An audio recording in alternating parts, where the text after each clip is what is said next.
Welcome to today's live readings with me and 5 other talented authors. My name is Jody Zarambi. Some of you may know me by my pen name, Jazzy Mitchell. I'm the publisher of Launch Point Press, and I partnered with Desert Palm Press to bring these live stream events to you. I also want to take a moment to thank our tech czar, Ellen Hoyle, who's behind the scenes, making sure everything goes well for us. Yay, Ellen, thank you for doing so much. Before I introduce you to all our writers, I want to let you know that we welcome comments and questions from you while you are watching this live. Simply type into the comment area underneath the live stream video, and we will see it. So I am excited to read for you today from Leveling Up, which was released in January 2022. And you will also hear readings from our guests today.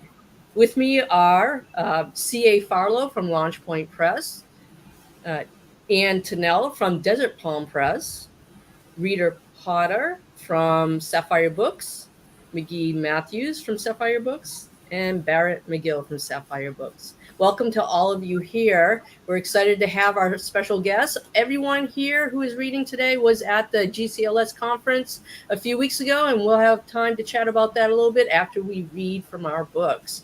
And I want to get right to that. So we're going to have CA read from her book, The Paris Contagion. And CA, go ahead and tell us about the book and set up the scene before you read the excerpt for us. You bet, Jody. Thank you for that introduction. So The Paris Contagion is a geopolitical thriller, quite different from my science fiction, The Nexus series that I've written. And much to my editor's chagrin, in this book, the main character of the book is the plot, with an ensemble cast supporting its development.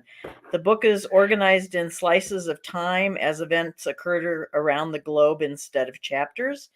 The plot is taken from actual events which have occurred over the last 6 or so years in North Korea.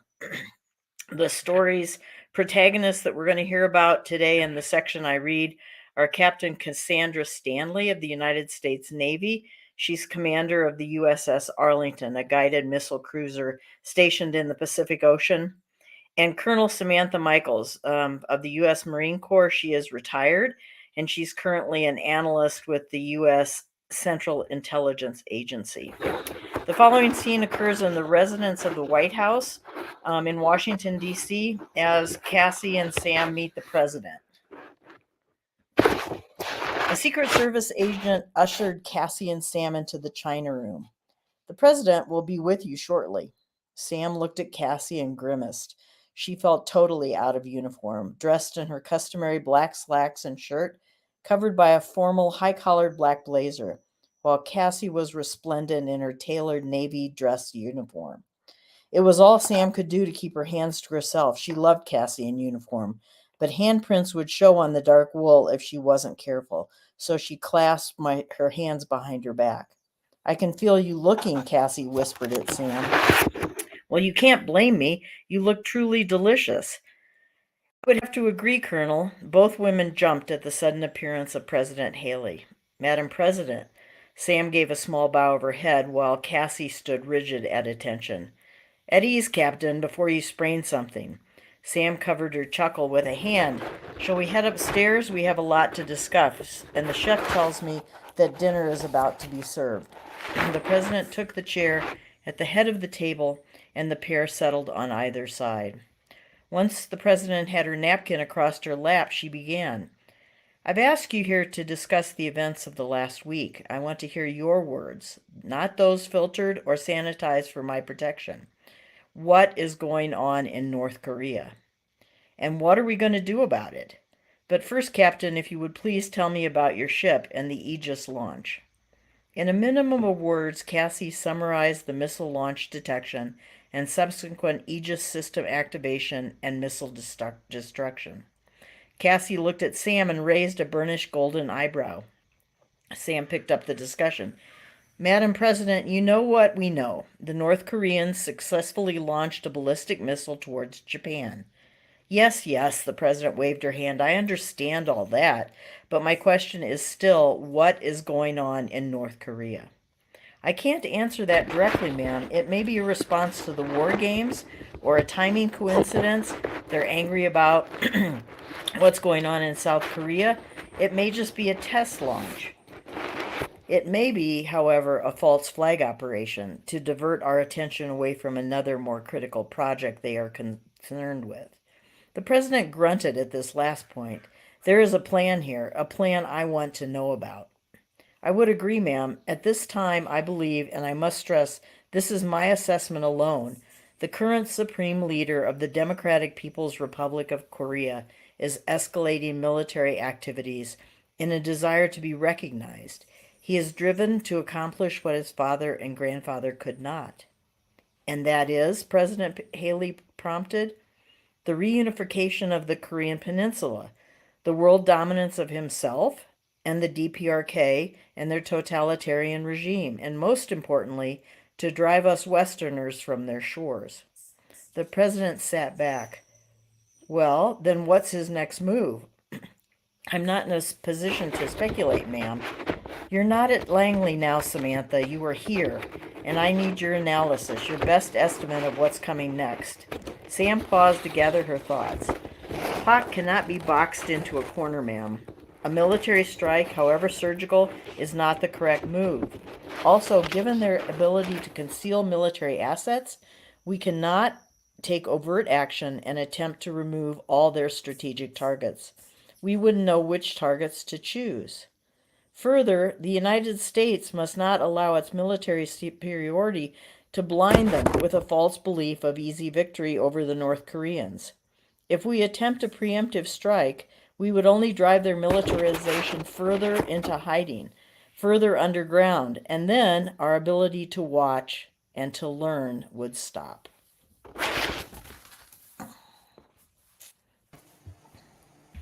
All right. Great introduction to that.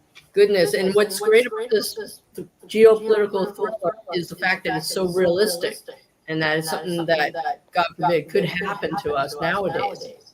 If you haven't read this yet, people, you need to get on it. It's a great book. Thank you, CA. Next, we're going to hear from Ann Tonnell, who's going to be reading from her work in progress, Not Again, A Mountain to Coast Romance Book 3. Ann, go ahead and tell us about the book, set up the scene, and read the excerpt. Thank you. Thanks. This work in progress, Not Again, is the last of the Mountains to Coast romances and definitely a follow-up to Not Too Old that released in May. 4 friends, all of whom have appeared in earlier books, are on a coastal cycling trip from North Carolina to Georgia. Each day, one rider takes a turn driving the support van. In this section, Lee, today's designated driver, takes a break at a South Carolina park. Am I a fool to be interested in this woman? She said it at least 3 times so far. She isn't interested in finding someone. Lee wasn't getting any younger either. Be patient, grasshopper. She chuckled to herself. Relax. But master, age is taking both of us. It was, wasn't it? Plus, why was she so freaking tired? She slept great. Tension? Angst? Wasn't she too old for angst? Shit. She closed her eyes and listened. Honking, shrieking, water lapping, all lulling her toward a warm nap. Voices and footsteps jarred Lee from her rest. Have you seen a tricolored heron today? Asked a young person Lee assumed was a girl holding a bird identification book. Yes, earlier. Let me see. Lee looked at her watch. Yeah, about a half hour ago, right there, fishing. She pointed to the pond's edge. The tide's gone out a good bit. I think it'd be back soon. Fishing is usually good when the rest of the hunters leave the mud flats, right? I'm just learning. The Andrew Jones shrugged and plopped down on the bench and opened a page and pointed. Osprey, I just saw one at that lookout spot over there. They pointed on the opposite side of the pier. They're beautiful no matter how many times you see them. Lee wondered about their pronouns. Young woman, butch young woman, can't tell. Don't want to assume. Floyd, it's the 21st century, you know. Do you see anything I should look at? Well, let me see. Lee stood and scanned the water and the trees. My name's Lee, she, her. Yours? They squinted, head tilted to the side, one eye closed and the other looking directly into Lee's. Emil, they, them. Lee nodded as the beat passed. Thank you for caring, at least enough to find out. They pointed to some ducks in the pond, several swimming closer than they had been before. Those? Sure. Lee dug out her binoculars from the pack and surveyed the ducks. They're all divers. You know about divers and dabblers? Read about them. Well, then you know to look in the diving duck section to help identify them. Dabblers dunk their heads under, but their butts stick up above the water. Yeah, okay, that's cool. So the one with the white spots on their faces? Some are American coots. Some are mergansers. Common, I think. Yeah, common mergansers. Cool, thanks, Lee. Sure, us birders have to flock together. She chuckled as Emil looked over their sunglasses. Ha ha, birds of a feather. Corny, but a good one. Really, thanks. I gotta go get something to eat. But thanks for not ignoring me. Never would. Ignore you, I mean. Hey, I have some chips and a pepperoni cheese deli sandwich. Want to share? There's some picnic tables over there by the parking area in the shade. Sure, but I need to get my now warm water from the car. Emil pointed to the parking area. Lucky for you, I came prepared. Water on ice in a cooler. Follow me. I'd say I'm lucky. Lee led, but Emil stepped up beside her. Are you a lesbian? Well, just put it out there, young Emil. Lee laughed. Was that rude? Nah, and yes. There was a time in my life I wouldn't have denied it to someone I barely knew, but I don't have to worry about that now. We're in a day of gay, lesbian, trans, intersex, non-binary, questioning, queer, and all the other terms. And we're in a day where there aren't as many open homophobic assholes around. A beat passed as Lee thought about her words. Although sometimes I wonder, I guess it would have depended on what you look like now. That's no guarantee of safety, though. But do you think your peers accept us? Some do, some don't. Lee shrugged. I can only speak for my friend group. We're all learning and we're trying to incorporate what we learn. That's why I had to stop myself from thinking you were an androgynous girl. I realized you might be non-binary. Wow, that's cool. I mean, cool that you actually thought enough about it to address it. Not everyone would go to the trouble of introducing themselves with their pronouns. As they sat opposite on the picnic table, Lee toasted Emil with her sandwich half. So, young Emil, you realize I'm going to call you that, right? Ugh. Well, at least you used my preferred name.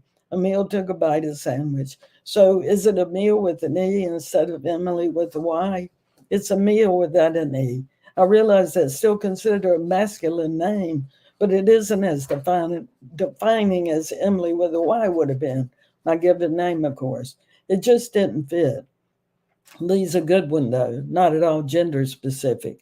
Yeah, especially since mine's Lee and not Leigh. Oh, wow, I hadn't even thought of that. See, young Emil, you can't even think straight. You really are corny. Good thing I still like you. The dimples on either side of their smile were unmistakable. That was great, Anne. Thank you so much. I really like their meeting and sharing lunch and getting to know each other. And I'm sure your readers are excited for this next book in the series. Hope so. Yes.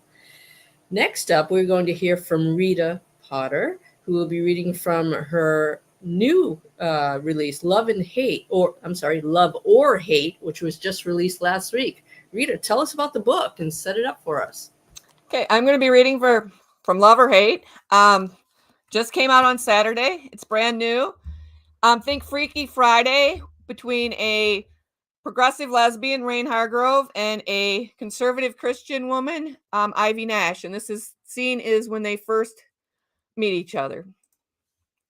What's going on here? A woman's voice called out, just as Rain was about to make her move on the idiot who stood on her pile of signs. Rain turned towards the voice. A slender, yet shapely woman hurried towards them. Her long blonde hair was swept to one side and her flowered dress flowed freely in the breeze. Rain stared as if she'd never seen a woman before. Ivy, you need to get back to the rest of the group. It's not safe for you here, the man said as he stepped off Rain's pile of signs. His wife? An idiot like him shouldn't have a beautiful wife. Jesus, she needed to put it back in her pants. This woman was obviously her enemy. The woman, Ivy, fixed him with a glare. I think you need to cool down. But she started it. If Rain wasn't so angry, she'd probably laugh at his juvenile response. I was simply trying to collect my signs when this moron decided to harass me. Who are you calling a moron? The man stepped toward her again. Please, Mr. Haskin, please, would you just go? Ivy pleaded. Mr. Haskins, most likely not her husband. Although some of those right-wingers called their wives mother, so maybe they called their husbands misters. Nah, that was probably a stretch. He paused and leered at Ivy. At least that's how Rain saw it. Sit with me on the bus on the way back? Ivy closed her eyes and sighed. Okay, if you just go now. Haskin pointed his finger at Rain. You're lucky Ivy saved your ass. Rain laughed, knowing it would get under his skin. How can you resist such a manly man who likes to threaten women? He stopped and his back stiffened. Before he could turn, Ivy said, I'll see you on the bus. He continued walking away. I'm sorry about that, Ivy said. Why? You didn't do anything wrong. That asshole did. Why do women like you defend guys like him? Women like me? Ivy's amber eyes flashed anger. And what kind of woman would that be? Women that dress like that. I see. Ivy put her hand on her hip and drew her lips together. I suppose I should dress like a man? Like you? Snap, at least this one had some spunk. Never mind, go follow your man. He's not my man, and I don't like your implications. Implications? Whoa, a little hoity-toity, aren't you?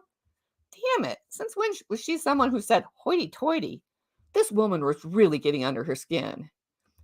You calling me hoity-toity? Ivy smirked and pointed at Rain's Doc Martens. Those boots probably cost more than all my shoes combined. Rain lifted her gaze. Why are you so angry? Because you're so full of judgment. Judgment? Are you serious?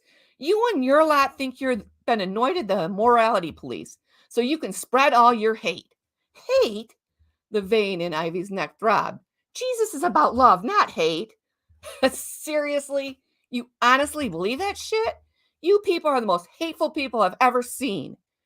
You people? Exactly who is you people? You don't even know me. If I know one of you, I know all of you. You're all the same.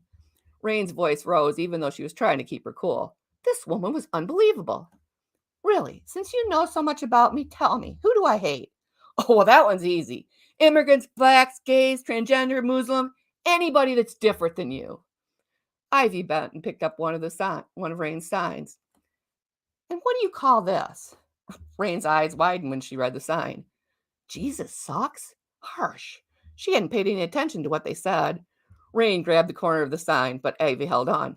No, you tell me. Tell me this is not hateful. Rain tugged harder on the sign, but Ivy seemed to have a death grip on it and wouldn't release it. Well, it's not my sign. It even sounded ridiculous to Rain's ears. Seriously? That's the best you've got? Ivy pulled harder. An electric charge filled the atmosphere, and a strong smell of sulfur permeated the surroundings. An older woman with long gray hair and eyes that nearly matched the color of her hair stepped toward them. She pointed her index finger at Rain and then turned it on Ivy. Love, hate, hate, love. The older woman grasped the sign, and Rain's hand involuntarily released it. Ivy let go as well, and the woman held it over her head. Love or hate, love or hate, she chanted over and over. A loud thunderclap reverberated between the buildings as she ripped the sign in half and threw it to the ground. The older woman locked gazes with Rain. Will you choose love or will you choose hate? And that's my reading for Love or Hate. Wow, great introduction there. Love or hate? Well, talk about hijinks there, and I love a good, Freaky Friday switcheroo, so this should be great to read. Thanks for sharing that with us today. Thanks. Absolutely. Next up is going to be McGee Mathews from Sapphire also, and she will read You Can't Outrun Your Roots. McGee, go ahead and tell us about the book and set up the scene. Well, hey, everybody. This is a second chance romance set in South Carolina. My wife retired last year, so we're traveling in the RV, and it is hot as Hades here. So I'm a little pinker than usual, but we're just going to do a quick little scene. Some of you may know that we have a farm, and this scene really did happen, which of course nobody believes it because they think it's silly, but it's one of my favorites. So I asked Petunia what she thought about it, and she was non-committal. After the rare breakfast in town, Gloria Sinclair Montgomery Robinson took the takeout carton off the dash of the truck and went into the barn. At the back, a pen housed a few teenage fainting goats that were having trouble with the pecking order of the herd. In the corner slept Petunia, a 100-pound pot-bellied pig, her round stomach moving up and down as she snored. Gloria tapped the fence. The pig jerked up, her shiny eyes blinking open under the long lashes. "Want some pancakes?" Gloria asked as she shook the box. She dropped it over the railing, and the goats ran toward the container. Petunia screamed like the proverbial stuck pig, and all the goats dropped to the ground. Petunia then ambled over, her round nose sniffing, and began to eat. "You were so mean to them." The goats began to stand and nudge toward the box, so Petunia screamed again. The poor goats could only watch her eat the last of the pancakes from the ground, with their eyes glazed with jealousy. Her daughter Jasmine approached the stall. "I wish you'd tell me the next time you feed them. I want to get a video for TikTok." "She only does that with pancakes. Besides, I'm not sure I want everyone to think we torture our goats." "Mom, it's hilarious. Watch this." Jasmine picked up a striped umbrella. As the goats started to stand, she snapped the clip and popped open the fabric. Down went the goats. Jasmine chuckled. "Perfect for tours, right?" Jasmine's mother rolled her eyes. "Until they get used to the umbrella." "I'm trying to just change things up. People love the fainting, if you say so. You laugh every time they fall down, and people love to see the goats. You know I'm right." "I'm thinking about cutting back on tours. It just takes too much time." Jasmine squinted. "What if we put a donation box on the sales barn? Then people will get the hint. Cash is always good." Gloria hugged Jasmine. "Cash is good. Fine, put up a box." Her phone made a ding sound, and Jasmine pulled it from her pocket. "Look, already the spirit guides have answered. Some people want to bring their kids out next week." Gloria sighed. "Great." Jasmine tapped her phone screen. "I gotta go." "Sure, go snap, tweet." "Snapchat, Mom. Really, tweet is for Twitter." "What is the difference?" Gloria asked. "You don't need to know, honestly. Just stay on Facebook." All right, that was great. I love the humor that you infused in that dialogue. Thank you for sharing that with us. Thanks McGee. for having me today. Thank you so much. Our pleasure.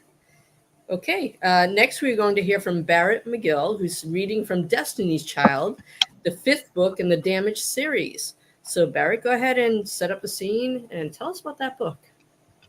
Well, thank you very much for introducing Destiny's Child. There you are. This was a latecomer to the 4-book series. And I'm reading you a scene right from the middle of the book to give you some flavor about Destiny's visit to her aunt. Dr. Robin Taylor crossed her legs. "Let me see if I've got this right.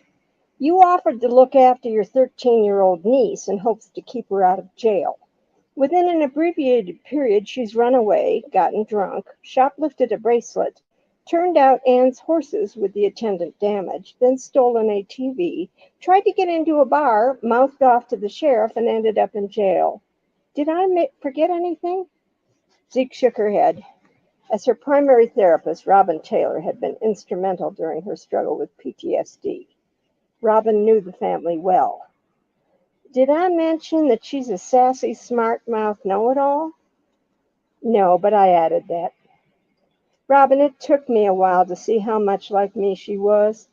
I felt the same way, but I never had the guts to act out like this. She's got the same issues with my overbearing, abusive father, and by extension, any authority. She's furious and she's scared. And you can't control her, can you?" "Right. You guessed it. We haven't had much time, and Destiny's fate may be up to the courts. Has Anne tried working with her?" "Briefly. But after the problem with the horses, even Anne's afraid to trust her." "Can't say I blame her. But unless I'm mistaken, horses are much better judges of character than we are. That might be my recommendation. Now that you mentioned there was something else. Zeke took a deep breath and relayed the information she had about the black SUV with the Arizona plates and the cut fence. I haven't mentioned it to Anne because it may be nothing, but bringing up a lot of anxiety and fear about anything happening to Destiny. I understand. What steps have you taken so far? Because I know you have.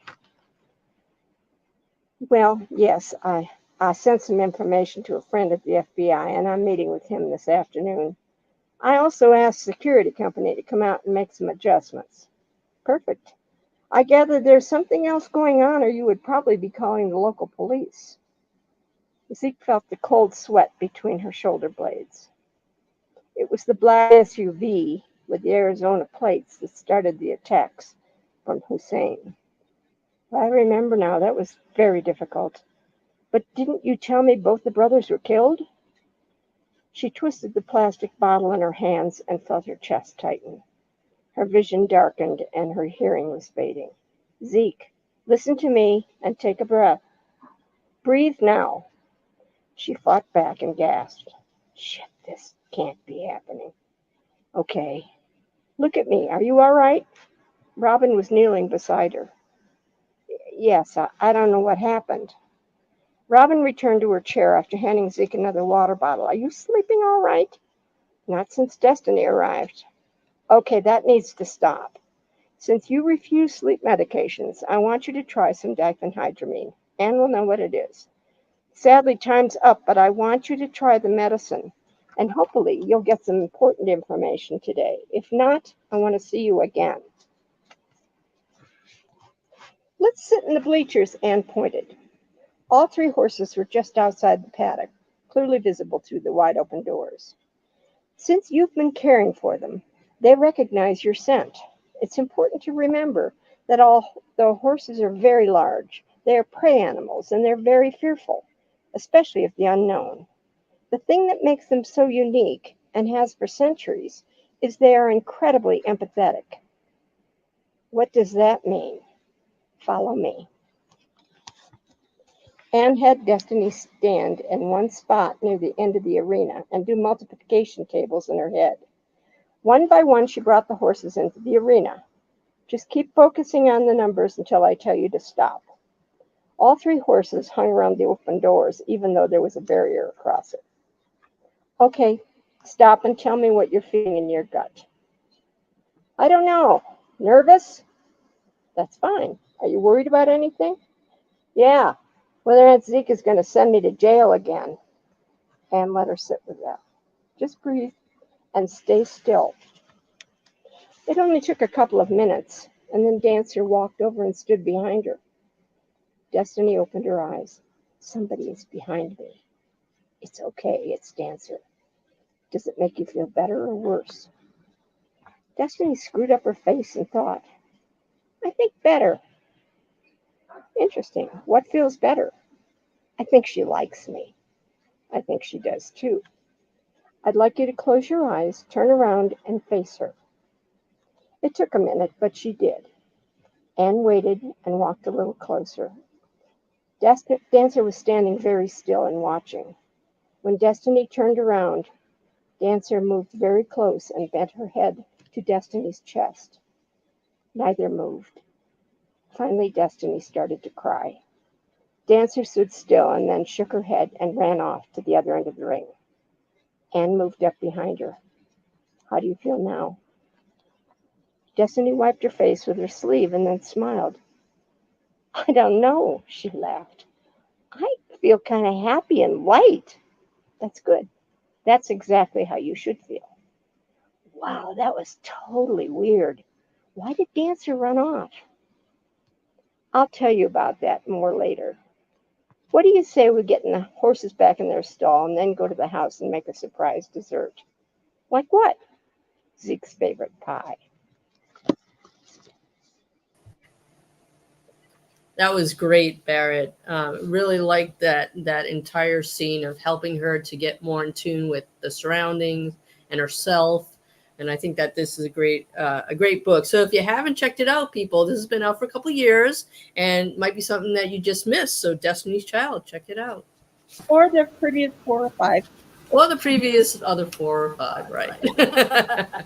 Okay, so now I believe it's my turn to go ahead and do a reading for you. And I'm going to go ahead and read from my last book that came out called Leveling Up. And let me set the scene for you. So, Leveling Up describes how Fran receives a second chance to be with the one who got away, a former intern at her company. 5 months into their relationship, Fran makes two grand gestures to signify her desire to allow Clark into her life more fully. The first grand gesture is being present when Clark wakes up. This is from chapter 10. Armed with breakfast, Fran takes a deep breath before making her way upstairs and opening her bedroom door. She enters slowly in case Clark is still asleep. As she turns back from the door, she sees wide chocolate eyes staring at her, emotions revealing themselves like slides illuminated by a projector. Confusion, disbelief, shock, joy. Placing the tray on the floor, Fran leans over and kisses Clark. She takes her time, giving her the chance to catch up, to accept this change in their lives. Once she feels Clark kissing her back with an exuberance that echoes through every inch of Fran's body, she indulges for a few more moments before pulling back. Loving the dazed happiness Clark projects as her eyes flutter open, Fran's lips quirk up as she drawls, "Good morning, Clark." Clark's adorable shy demeanor as she answers with her own greeting wraps around Fran's heart. She doesn't try to stop her smile from broadening when Clark gently pushes back a lock of her white hair, which has slipped in front of her eyes. Fran catches her hand and kisses the back of it reverently before turning to pick up the breakfast tray. As she places it over Clark's legs and slips back under the covers, she glances at Clark. She's caught by luminous, sparkling eyes. She cannot help but smile again. They proceed to share breakfast quietly, discussing last night's dinner and plans for the day. We are planning to see Wicked at the Gershwin Theater today. Fran takes a sip of her coffee. Would you like to join us? We can eat at that tourist trap you love so much afterward. She studies Clark's reaction, wondering whether she will understand how grand a gesture she is making. Her willingness to share with Clark this precious time she has with her daughter is no small act. Time with Elaine has become limited, as she fills it with school and friends and work and exploration. She's young and unafraid of the future, and remarkably busy living life.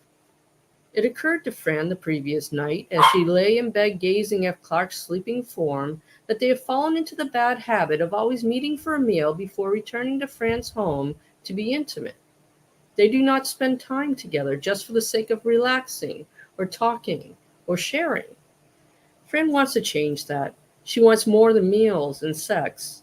She wants Clark to impose herself into her life, to make demands and not fit so neatly into her schedule. She wants some overlap, some unexpected interactions, some proof that Clark is willing to fight for their future. She wants Clark to call her and ask her on dates and invite her into her home. She wants to hear about Clark's family and friends and poetry. So, 2 grand gestures today, surely some type of record for Fran. What Clark does to her. She inspires Fran to want to take risks, to make these grand gestures for both of them, to push through her fear and Clark's fear. Because she is beginning to believe Clark will never make a grand gesture herself, and perhaps that is Fran's fault. She has never given Clark reason to ask for more. She has never made Clark feel safe. She has never reassured her by word or deed.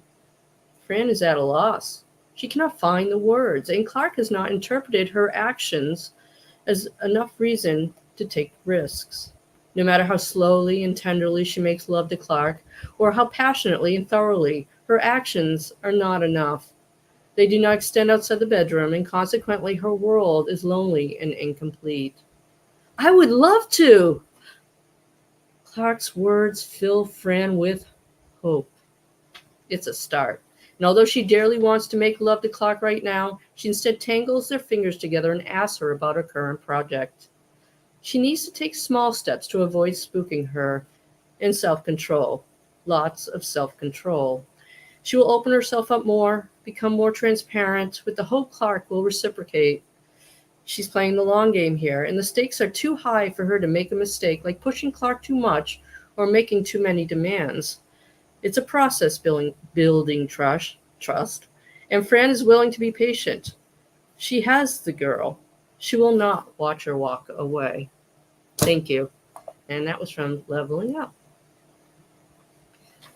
So, now that we've heard from all of our readers today, these wonderful authors, I hope that you will check them out on your own time at their websites. We do have a few moments left, so what I'd like to do is talk a bit about the recent GCLS Con that took place in Denver at the end of June and beginning of July. All the authors here attended, so I have a couple questions. The first is, what was the best part of the con for you? Who wants to talk to us about that? All right, Barrett, go ahead. Tell us what you loved about it. There were a lot of things I liked, but I've got to say I was gobsmacked by the what do you call it? The money that we got, the grant that we got for the authors that will be winning awards in the future.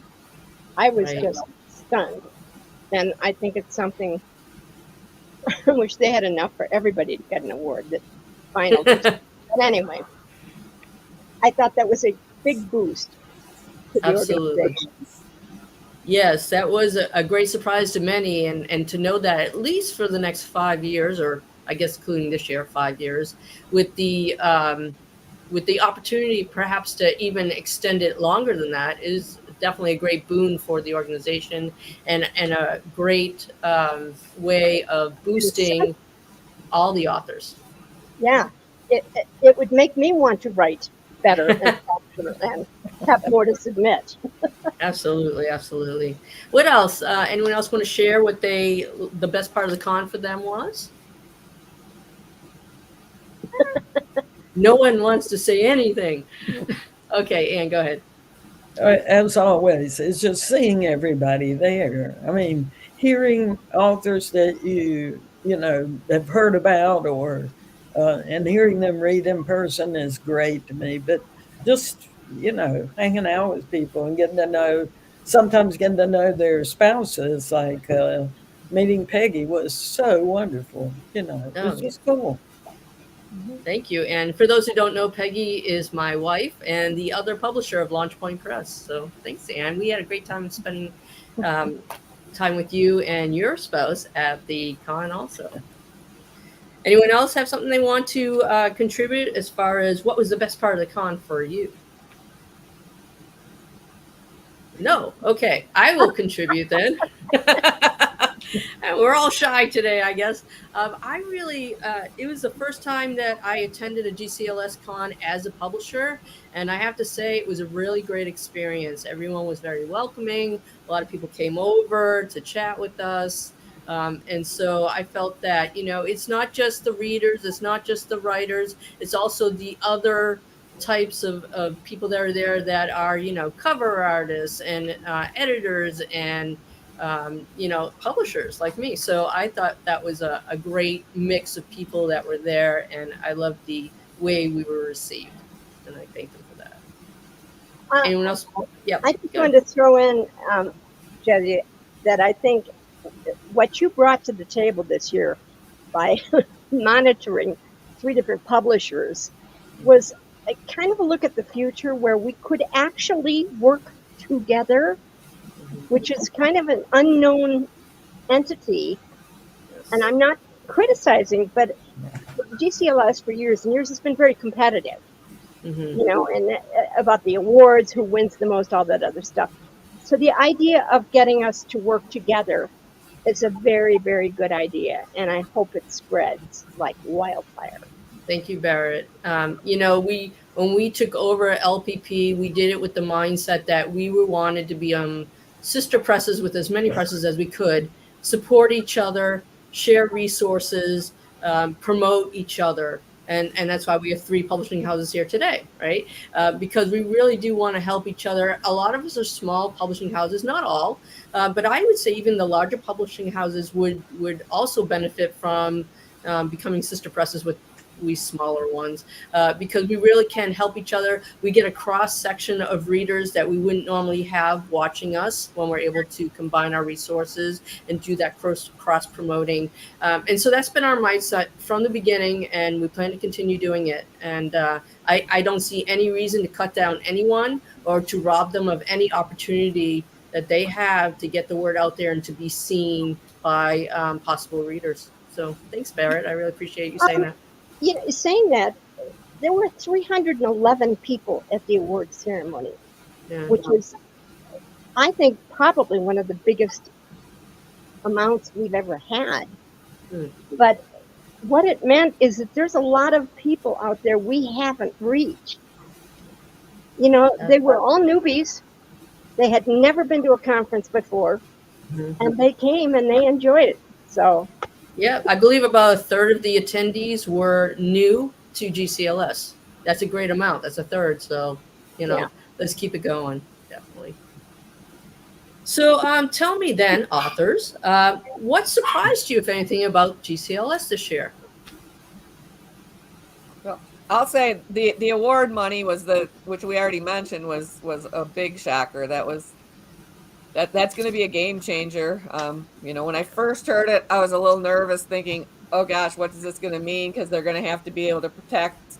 We've seen some less than honest dealings in our community recently, and it's like, how are they going to monitor and make sure somebody's not robotically voting and stuff like that? But once you think that through, the possibility of some mainstream published authors starting to put their books into GCLS is only going to shine a light on all of us.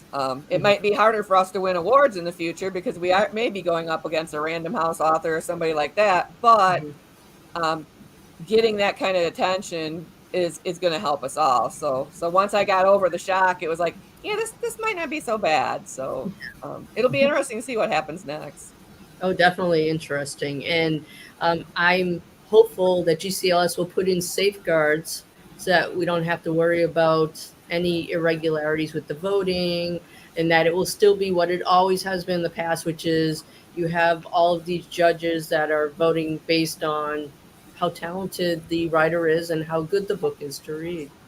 Yeah, that's all we can do. I think the judging, it will be fine because I think they're given real big prizes for that Popular Choice Award, and that is vote online. And it's like, how are they going to make sure somebody doesn't create 100 fake, personas and start voting? I mean, that's the thing that, hopefully they got a lot of good tech people that can find a way to.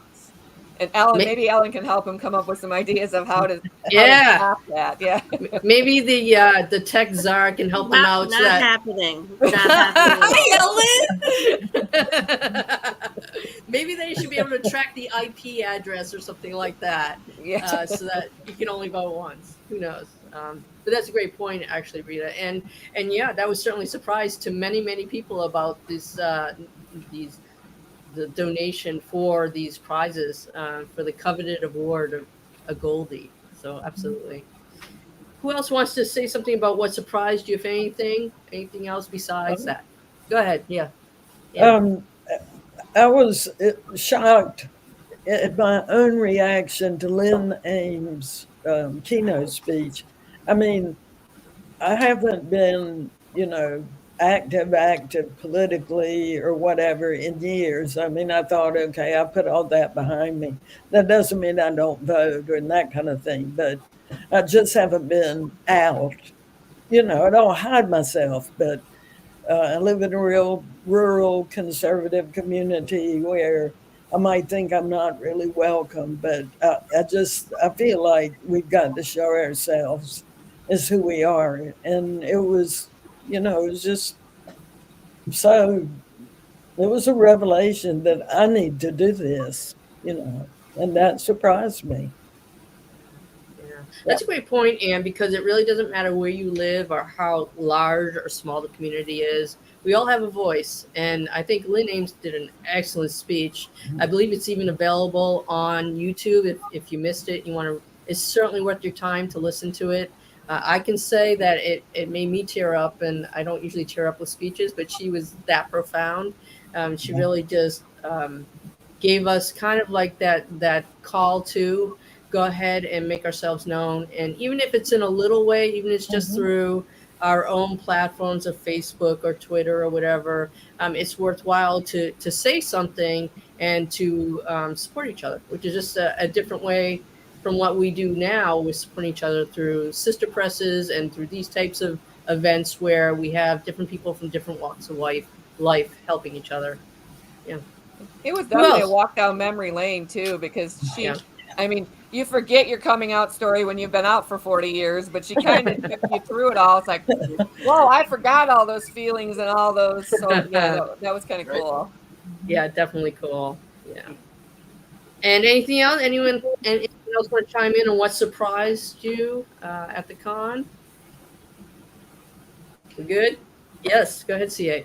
I guess I'll have a go. It was my very first one, having not gone before, and I was just impressed with the level of professionalism in everything that went on, either how the panels were handled, how the educational seminars were handled.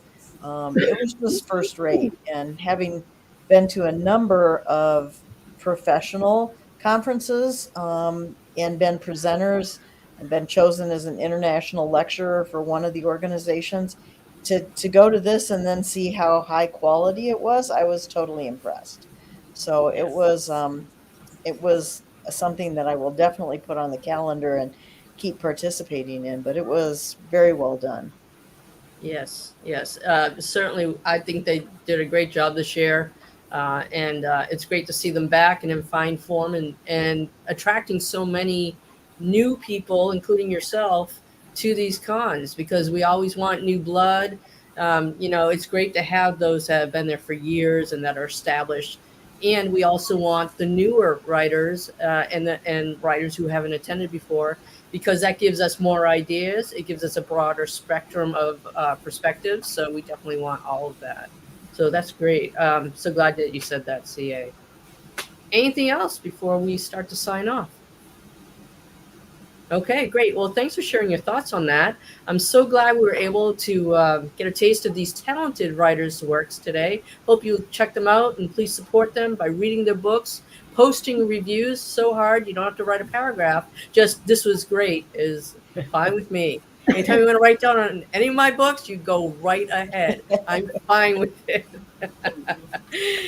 So wanted to let you all know our next live stream will be on Thursday, August 17th at 4 p.m. Pacific time and 7 p.m. Eastern time, when I will interview two authors, one from Launch Point Press and the other from Desert Palm Press, and I hope you'll join us. I want to thank you all for watching and ask you to check out these authors at their publishers' websites at Desert Palm Press, Sapphire Books, and Launch Point Press. So thank you for being here today, and I hope you have a wonderful day.